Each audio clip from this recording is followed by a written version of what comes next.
ครับสวัสดีครับพี่น้อง FC พ่อใหญ่การสุภูสุคนพ่อใหญ่การพาไปเบิ่งในส่วนของแฟ้มภาพแฟ้มข่าวท่านรัฐมนตรีซอยกระทรวงมหาดไทยพี่น้องเพิ่นโอ้เพิ่นเว้าออกมามันแบบว่าเกษตรกรชาวนาเฮานี่เป็นภาระรัฐบาลคือเก่าอีกล่ะแล้วก็น่ะเป็นภาระรัฐบาลบ่ว่าจะเป็นเรื่องต้องมาซอยเรื่องพยุงราคาข้าวแล้วก็ในเรื่องของประกันราคาข้าวแล้วก็เรื่องที่สำคัญก็คือเอ่ภัยน้ำท่วมก็เป็นเพราะว่าเกษตรกรทางภาคเหนือทางภาคอีสานตอนบนเฮานี่เอ่อเฮ็ดนากันเฮ็ดให้ภูเขาหัวล้นน้ำไหลบ่ามาแห้ง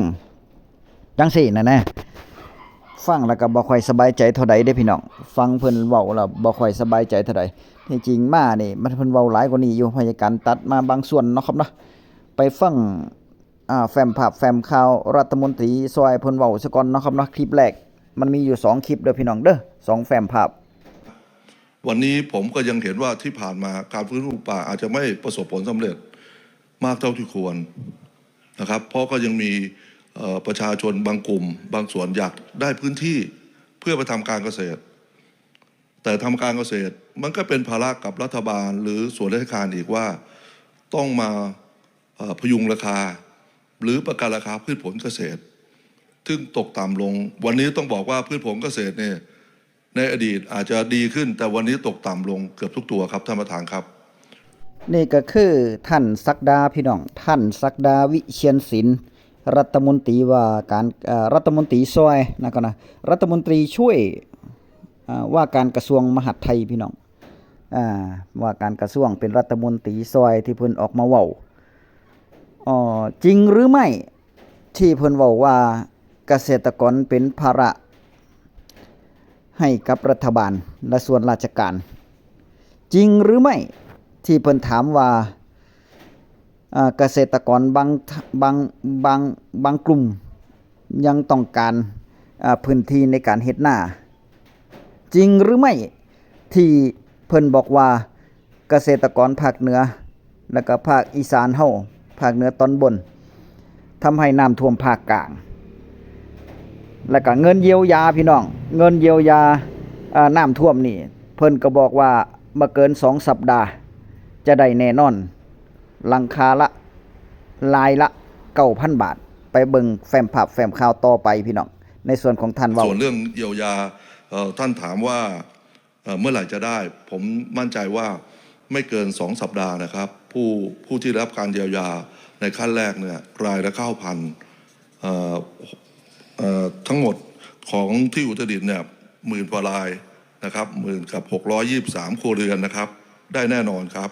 รวมทั้งประเทศก็ประมาณ 685,554 ครัวเรือนครับเพราะว่าเราจะเข้าครม. 14นี้ครับขอบคุณครับท่านประธานครับมาฟังการเว้าของเพิ่นก็เรียบๆง่ายๆเนาะพี่น้องเนาะแต่ว่าเนื้อหาสาระบางคำที่เพิ่นเว้าออกมามันจะไปขัดกับท่านผู้กองธรรมนัสพรหมเผ่าเด้รัฐมนตรีว่าการกระทรวงเกษตรและสหกรณ์เจ้ากระทรวง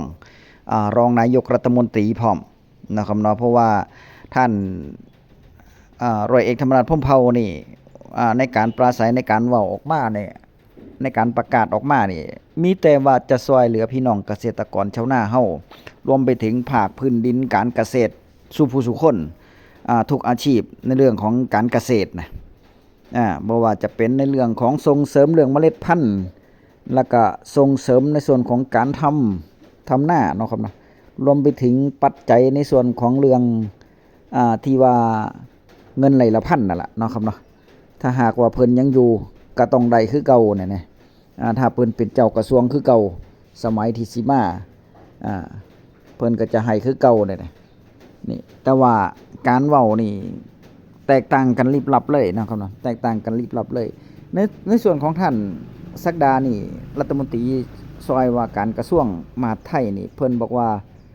เกษตรกรเป็นภาระกับรัฐบาลแล้วก็เป็นภาระให้กับส่วนราชการหน่วยงานราชการบางส่วนนะโอ้ตะกี้นี่ท่านพี่ชัยเนาะท่านพี่ชัย สองพี่ชัยในส่วนของพรรคเพื่อไทยที่เป็นเพิ่นเป็นรัฐมนตรีเพิ่นเว้าว่าเกษตรกรเป็นภาระให้กับรัฐบาลนะแต่ว่าซุมื้อนี้เปลี่ยนรัฐบาลแล้วก็ยังมีปัญหาในเรื่องของเกษตรกรอยู่ดีเด้แม่นบ่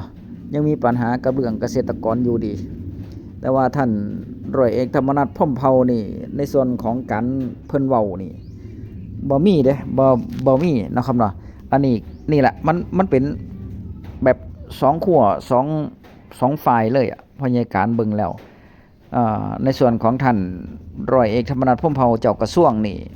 บ่เว้าขัดเกษตรกรชาวนามีแต่จะผลักดันมีแต่จะผลักดันบ่ให้สินค้าราคาทางการเกษตรตกต่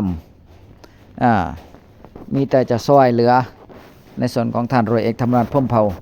แต่ทั้งนี้ทั้งนั้นก็ยังบ่ทันเห็นผลเด้มีแต่คำเว้าคือเก่ามีแต่คำเว้าคือกันสิ่งที่เพิ่นเว้าออกมาแต่เพิ่นเว้าแบบจริงจังนี่พี่น้องเพิ่นเว้าแบบจริงจังน่าเชื่อถืออยู่ทีนี้ก็มารอเบิ่งว่าผลงานที่ท่านจะทำเนี่ยทำได้บ่หรือว่ามันจะไปติดอีหยังอยู่บ่เนาะครับเนาะถ้าพูดถึงถ้ารัฐบาลเว้าไปในแนวทางเดียวกันเบิดนี่มันก็เป็นผลเด้มันก็เป็นการช่วยเหลือได้รวดเร็วพร้อมเนาะครับเนาะแต่ว่าถ้าท่านร้อยเอกธรรมนัสพรหมเผ่าดำเนินการไปแล้วบางทีมันก็ไปติดเพดานอันนั้นอันนี้อันนั้นเนาะครับเนาะในส่วนของกระทรวงอื่นแน่ในส่วนของรัฐมนตรีอื่นแน่ในส่วนของงบประมาณแน่จังซี่น่ะนะหรือว่านักวิชาการก็ออกมาท้วงในขนาดสู้ปีเลยสู้เทียเลยพี่น้องในส่วนของเรื่องการจ่ายเงินรายละพันนะถ้าหากว่ารัฐบาลอนุมัติในเรื่องของการช่วยเหลือค่าบริหารจัดการพัฒนาคุณภาพเข้ารายละพันออกมาเนี่ยนักวิชาการจะออกมาโลดล่ะเพิ่นจะบอกว่ามันเป็นการแก้ปัญหาเฉพาะหน้าบ่จีรังยั่งยืนแต่ว่าแก้มานี่บ่ฮู้จักกี่ปีกี่ตานกี่ยุคกี่รัชกี่สมัยแล้วแม่นบ่กี่ยุคกี่รัชสมัยแล้วแก้มานี่ปัญหาแบบให้มันแก้ปัญหาให้มันจีรังยั่งยืนเนี่ยมันบ่ได้จักเที่ยติล่ะปัญหาเดิมๆซ้ำซากก็คือเกษตรกรชาวนาเฮานี่ว่าจะให้ลดต้นทุนในการผลิตบัดนี้ไปมาๆปีหน้าว่ามาตรการออกมาดีแล้วจะให้เกษตรกรลดต้นทุนในการผลิตแต่ว่าพอไปเบิ่งราคาสินค้าทางการเกษตรแล้วปุ๋ยนี่แพงกว่าเก่าอีก200พุ่นแพงกว่าปีกายอีก200 200มีแต่ขยับขึ้นบัดนี้จังซี่มันจะไปลดต้นทุนได้จังไดนะจะให้เกษตรกรมีกำไรได้จังไดมีแต่ขยับขึ้นไปหน้าไปเรื่อยๆน้ำมันก็ลิตรละเท่าใดเอ้าเบิ่งติล่ะปีนี้น้ำมันลิตรละ30 บาทพออีกปีนึงลิตรละ35 บาทจังซี่นี่เพิ่มเข้าไปแหละปุ๋ยก็ซองละ800เพิ่มเข้ามาอีก200จังซี่ก็เป็นพันปลายบัดนี่เห็นบ่มันบ่ได้ถ้าแก้ปัญหาอีหลีนี่ถ้าว่าช่วยเหลือในส่วนของเงินรายละพันจังซี่นี่ก็ต้องลดต้นทุนโดยเฉพาะสินค้าทางการเกษตรเนาะครับเนาะอุปกรณ์ในการเกษตรเนี่ยน้ำมันก็ต้องเซฟไว้ก็ต้องลดราคาลงจาก30เหลือ20 บาทจังซี่นี่แม่นบ่อันนี้ลดต้นทุนได้อยู่นี่หรือว่าปุ๋ยราคาปีนี้ราคากระสอบละ1,000ปีต่อมากระสอบละ500จังซี่นี่โอเคอยู่ในพยาการว่าอันนี้นี่จักหยังเป็นหยังล่ะเนาะครับเนาะเว้ามันเว้าได้เบิดนั่นล่ะการแก้การเว้าการจาน่ะมันเว้าได้เบิดนั่นน่ะเว้าสร้างภาพแน่เว้าอันนี้แน่มันเว้าได้เบิดนั่นแหละพี่น้องแต่ว่าการกระทำมันเฮ็ดยากการกระทำมันเฮ็ดยากเฮ็ดบ่ได้เห็นกี่ยุคกี่สมัยแล้วเนาะครับเนาะบางทีก็ไปติดกับพวกนายทุนนำกันเด้เฮาจะขายเข้าให้เกษตรกรชาวนาแพงๆจังซี่ก็ไปติดซุมนายทุนบัดนี้นายทุนผู้ส่งออกเพิ่นบ่ซื้อบัดนี้เพิ่นว่ามันแพงก็บ่ซื้ออีกบัดนี้เพิ่นว่าเฮ็ดไปแล้วบ่ได้กำไรเพิ่นก็บ่เอาบัดนี้เพราะเพิ่นค่าเงินอยู่แล้วเพิ่นค่าเข้าอยู่แล้วเนาะครับเนาะอีหยังก็ได้ถ้าบ่ได้กำไรก็ยากเด้การกุศลนี่เนาะครับเนาะจะเฮ็ดให้ฟรีๆนี่เป็นไปได้ยากคณะรัฐมนตรีนี่เป็นรัฐมนตรีก็ยังได้เงินเดือนเนาะพี่น้องเนาะมีบ่รัฐมนตรีที่เอาเงินเดือนนี่มีบ่มีจักคนมีแต่จะเอาเพิ่มเพิ่มค่าโน่นค่านี่ค่านั่นขึ้นมาอีกบักหลายนึงมีแต่จะเพิ่มไปเรื่อยๆหั่นแหล้วอย่าคาดหวังว่า จะอันนี้เลยนะครับเนาะบ่อย่าคาดหวังว่าจะมีแต่จะลดลงมีแต่จะเพิ่มขึ้นเบิดนั่นล่ะเงินเดือนสสไปเท่าใดแล้วอันนี้มันบ่เป็นเงินเดือนสสกับค่าเข้าพวกค่าเข้าอื่นๆอีกบัดนี้เวลาประชุมเที่ยหนึงนี่จักบาทนี่แม่นบ่แบบนี้บ่ได้เป็นภาระให้กับทางรัฐบาลบ่ได้เป็นภาระให้กับในส่วนของงบประมาณบ่พยาการว่าจังซั่นก็ลดเงินเดือนลงติล่ะเนาะลดเงินเดือนพวกสสถ้าควบตำแหน่งรัฐมนตรีก็ลดเงินเดือนรัฐมนตรีลงเงินเดือนสสบ่ต้องมีเอาแต่เงินเดือนของรัฐมนตรีอันนี้กินควบ2ควบ3เพิ่นเด้เงินเดือนเพิ่นน่ะเงินเดือนตำแหน่งอีกบัดนี้แล้วยังบ่พอปัจจัยอื่นๆก็น่าจะมีแต่ว่าเว้าบ่ได้เนาะครับเนาะเว้าบ่ได้นี่แหละคือปัญหาพี่น้องมันแก้ยากแก้บ่ตกเด้ในส่วนของภาคการเกษตรเนี่ยแต่หากแก้ในส่วนของรัฐบาลอื่นรัฐบาลเก่าก็บอกว่าจะแก้ปัญหาให้มันอีหยังดูดีมากเลยสโลแกนเพิ่นดูดีมากเลยให้เกษตรกรชาวนาเฮามีรายได้เป็น2เท่าพุ่นบัดนี้โอ้ยเว้าดูดีมากเลยสวยหรูมากเลยแต่ไปๆมาๆเกษตรกรลุบบัดนี้ลุบยังบ่พอโอ้ยบ่เหลือหยังเลยบัดนี้แทนที่จะได้กำไรเป็น2เท่าต้นทุนก็บ่ได้ยังบ่พอลุบอีกบัดนี้ติดแงกเลยจากข้าวขายตันละ 7-8,000 9,000เหลือตันละ 3,000 4,000 จังซี่ดิมันก็ลุบเนาะแบบนี้จะมีกินมีใช้ไปนำกันมันยากเด้แม่นอยู่ในส่วนของรัฐมนตรีเพิ่นได้เงินเดือนสู่เดือนเนาะเกษตรกรชาวนาก็กว่าจะได้เงินก็พุ่นแล้วขายข้าวพุ่นน่ะแม่นบ่ขายข้าวพุ่นล่ะถึงสิได้เงินปีนึงเอา